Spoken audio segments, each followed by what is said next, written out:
In the heart of ancient Rome, where men carved their legacies in stone and blood, lived a woman named Aurelia. She was not born into power, nor did she seek it. Her father was a simple blacksmith and her mother a healer. From them, Aurelia inherited both fire and wisdom, qualities rare and feared in women. She observed the world with quiet intensity, where injustice wrapped itself in law and cruelty wore a senator's robe. Aurelia grew in silence, her mind absorbing the way Rome worked. Women were ornaments traded like silver. But Aurelia questioned the order. She read scrolls meant only for men, listened to political debates from behind marble pillars, and trained in secret with blades her father forged for noble sons. In her heart, a revolution burned, not of swords, but of resolve and strategy. One evening, she saw a slave girl dragged through the market for speaking against her master. No one intervened. Aurelia did. She stepped between the whip and the girl, her voice calm but unshakable. "Strike her again," she said, "and I will tell the people what your hands have done behind closed doors." The master froze. Word of Aurelia's defiance spread like wildfire. The Senate laughed. A woman challenging the old order? Preposterous. But they didn't know Aurelia's mind. She gathered the wives of politicians, teaching them the power of words of unity. In whispered corners and candlelit rooms, they shared stories, planned resistance. No longer isolated, their voices began to rise, not in rebellion, but in reason. Rome, unknowingly, stood on the brink of change. Aurelia's network grew. Women who once feared their own voices now questioned their chains. In the baths and villas, they spread truths of corruption, of stolen lands, of lies dressed as laws. Men dismissed these whispers, but whispers have roots. And roots, when fed truth, split stone. Senators began to feel uneasy, for their homes were no longer safe from the echo of their deeds. One senator, Cassius Varro, plotted to silence Aurelia. He sent guards to seize her at night. But when they arrived, they found not a frightened woman, but a legion of citizens, rich and poor, women and men, standing around her home. Not one sword was drawn. Only eyes, determined and watchful, the guards retreated. Power, they realized, was shifting in the city. Aurelia was summoned before the Senate. They expected fear. She walked in with dignity, clothed not in gold, but in purpose. Her voice echoed in the hall. "You have ruled Rome for centuries," she said. "But power is not eternal, and silence is not consent.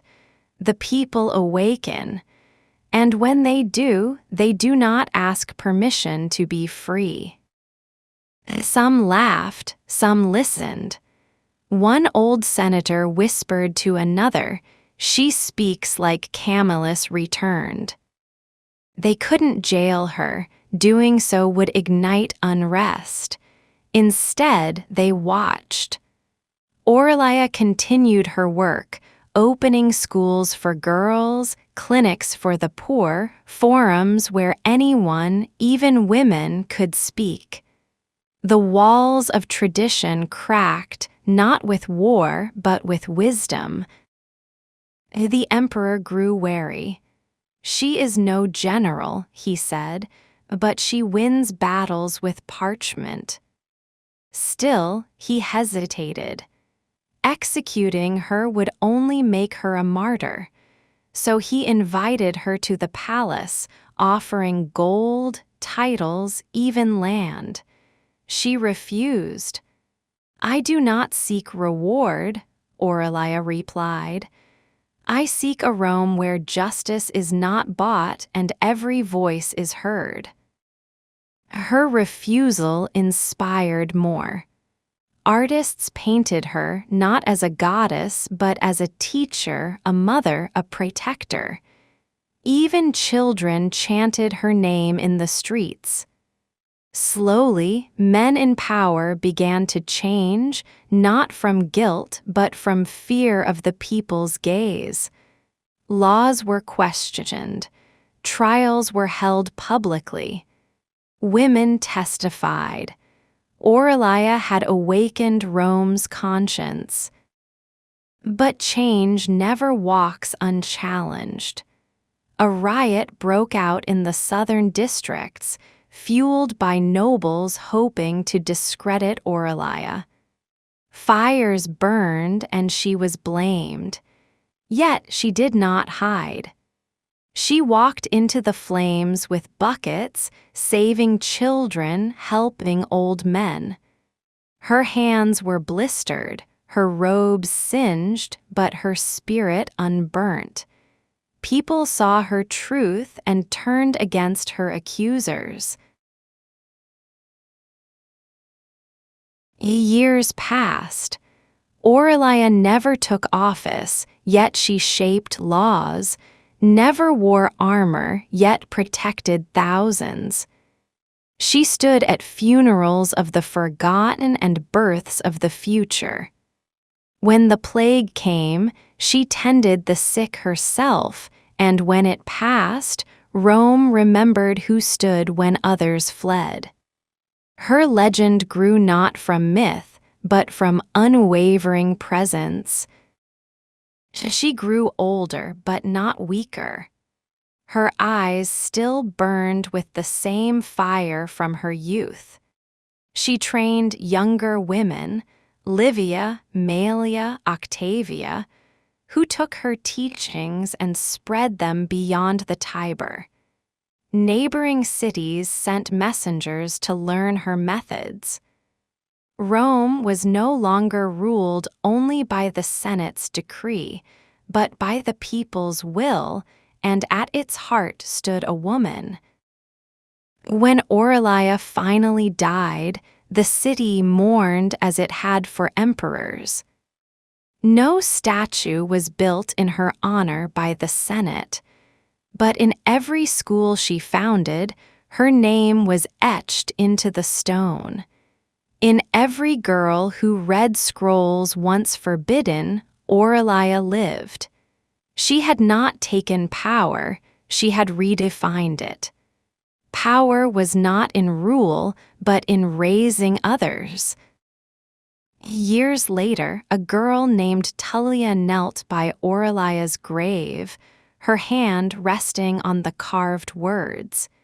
"Here lies she who gave Rome her voice."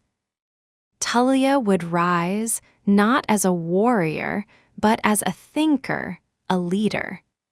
She would carry Aurelia's flame into the next age.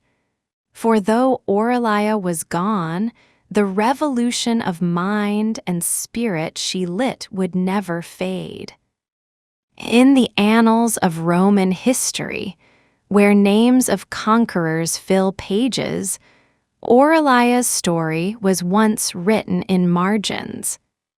But centuries later, scholars read those margins louder than the main texts. For in a world built by power, it was Aurelia who taught Rome that the truest strength is the courage to change what all believed unchangeable.